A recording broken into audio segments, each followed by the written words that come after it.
Morning and welcome back to my channel.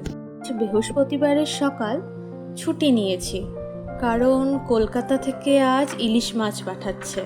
তো আমার ভাই গেছিল, ও 2-4 দিন ছুটি ছিল তো বাড়ি গেছিল, তো ইলিশ মাছ এনেছে, পিসি পাঠাচ্ছে। চলো সকালটা শুরু করি 1 কাপ চা দিয়ে। কিছুটা দুধ বাঁচিয়ে রাখছি আবার কালকের জন্য, আর কিছুটা দুধ দিয়ে চা বানাবো। চাটা খেয়ে মুডটা একটু ফ্রেশ করে যেতে হবে নিউ দিল্লি স্টেশন, ওর থেকে ইলিশ মাছ আনতে।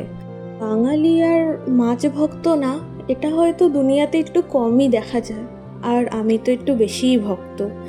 মাছ ছাড়া তো বাঁচাটা একটুখানি মুশকিলই বাঙালিদের জন্য মেনলি। চলো এবার রেডি হতে হবে, কারণ ও ট্রেন রাইট টাইমে।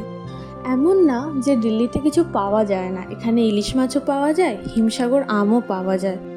এই তো চলে এসেছি মেট্রো স্টেশনে। এবার আমাকে 2টো মেট্রো চেঞ্জ করে যেতে হবে নিউ দিল্লি স্টেশন। প্রথমে ব্লু লাইন ধরে রাজীব চক, তারপরে রাজীব চক থেকে ইয়েলো লাইন ধরে নিউ দিল্লি রেলওয়ে স্টেশন।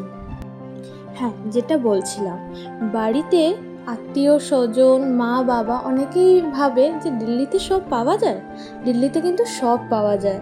হ্যাঁ, এখানে হিমসাগরের নাম কিন্তু হিমসাগর না, এখানে হিমসাগরের নাম হলো বুবাই বা বোম্বাই, এরকম কিছু একটা নাম, কিন্তু গন্ধ স্বাদ সবই একই, সেই হিমসাগরের মতনই। চলো এবার মেট্রোর জন্য ওয়েট করি। মেট্রো তো দেখাচ্ছে আর 2 মিনিটের মধ্যে আসবে। এই যে আসছে ব্লু লাইনের মেট্রো। এবার মেট্রোতে চড়বো, চড়ে নামবো রাজীব চক। রাজীব চক কিন্তু one of the busiest metro station of Delhi. এই মেট্রো স্টেশনের নামকরণ হয়েছে আমাদের ভারতের ফর্মার প্রাইম মিনিস্টার রাজীব গান্ধীর ওপর। এইটা একটা আন্ডারগ্রাউন্ড মেট্রো স্টেশন।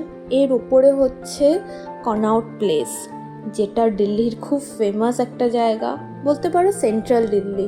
একদিন তোমাদের সাথে শেয়ার করব, বলতে পারো আমারও খুব একটা ফেভারিট প্লেস। আর এই ফুটস্টেপগুলো ইন্ডিকেট করে তোমাকে নিয়ে যাবে ইয়েলো লাইনের দিকে, তার জন্য এগুলোর কালার হলো ইয়েলো। ফুটস্টেপ ফলো করো আর তুমি সেকেন্ড লাইনে চলে যাও। এবার আমি এখান থেকে মেট্রো ধরবো হলো টুয়ার্ডস শ্যামপুর বদলি যাওয়ার জন্য। ওখানে একটাই স্টপেজ, নেক্সট স্টপেজই হলো নিউ দিল্লি রেলওয়ে স্টেশন। ওখানে নামবো। ও ট্রেন অলরেডি ঢুকে গেছে বিফোর টাইম, তো ওর সাথে আর আমি স্টেশনে যাব না দেখা করতে, ওর সাথে মেট্রো স্টেশনেই দেখা করে নেবো। কিন্তু আমাকে এক্সিট করতে হবে, কারণ আমি টিকিট নিউ দিল্লি অবধি কেটেছিলাম। নিউ দিল্লি মেট্রো স্টেশনে 2টো লাইনের কানেকশন হচ্ছে, একটা হলো ইয়েলো আর একটা হলো অরেঞ্জ। অরেঞ্জটা হলো এয়ারপোর্ট এক্সপ্রেস লাইন। তো আমার ভাই ওই লাইনেই থাকে। এই দেখো, ওর সাথে দেখা হয়েছে পুরো মেট্রো স্টেশন ঘোরার পর। আমি কালেক্ট করে নিয়েছি আমার ফেভারিট জিনিস। চলুন আজ দিল্লি মেট্রো ব্যাপারে আপনাদের সাথে কিছু শেয়ার করি। আমি প্রায় 2 বছর হয়ে গেল দিল্লিতে আছি, কিন্তু আমি মেট্রো ছাড়া সেকেন্ড কোনো ট্রান্সপোর্ট ইউজ করিনি কোথাও যাওয়ার জন্য। কারণ মেট্রো কানেক্টিভিটি এতই ভালো এখানে যে যেখানেই যাওয়া হোক সেখানে তোমার আরামসে মেট্রো করে যাওয়া যায়। কারেন্টলি দিল্লি মেট্রোর 10টা অপারেশনাল লাইন আছে, যেটা কভার করছে অ্যারাউন্ড 395 কিলোমিটার, আর যার মধ্যে 289 স্টেশন আছে। ইন্ডিয়ার লার্জেস্ট অ্যান্ড বিজিয়েস্ট মেট্রো সিস্টেমের মধ্যে কিন্তু দিল্লি মেট্রোই নাম্বার 1। এই যে ব্লু লাইনের মেট্রো দেখছেন, যমুনা ব্যাংক থেকে এটাও 2 ভাগে ভাগ হয়ে যায়। একটা চলে যায় বৈশালীর দিকে আর একটা চলে যায় নয়ডা ইলেকট্রনিক সিটির দিকে।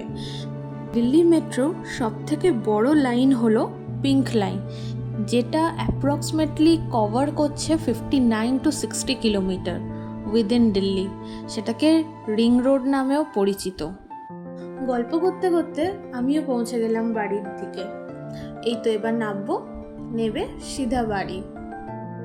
নিয়ে চলে এসেছি সেই ইলিশ মাছ, যাকে বলা হয় কুইন অফ ফিশ, আর বাঙালিদের সবথেকে প্রিয় মাছ।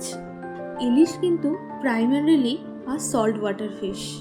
যখন তাদের ব্রিডিং করতে হয় তখন তারা আসে ফ্রেশ ওয়াটারে। আমি আজ বানিয়েছিলাম সর্ষে ইলিশ। তারপরে রাত্রিবেলা খাওয়া দাওয়ার পর একটু আইসক্রিম, ওফ জমে গেছিল। আজ এই অবধি, আবার পরের দিন নতুন একটা ভিডিও নিয়ে।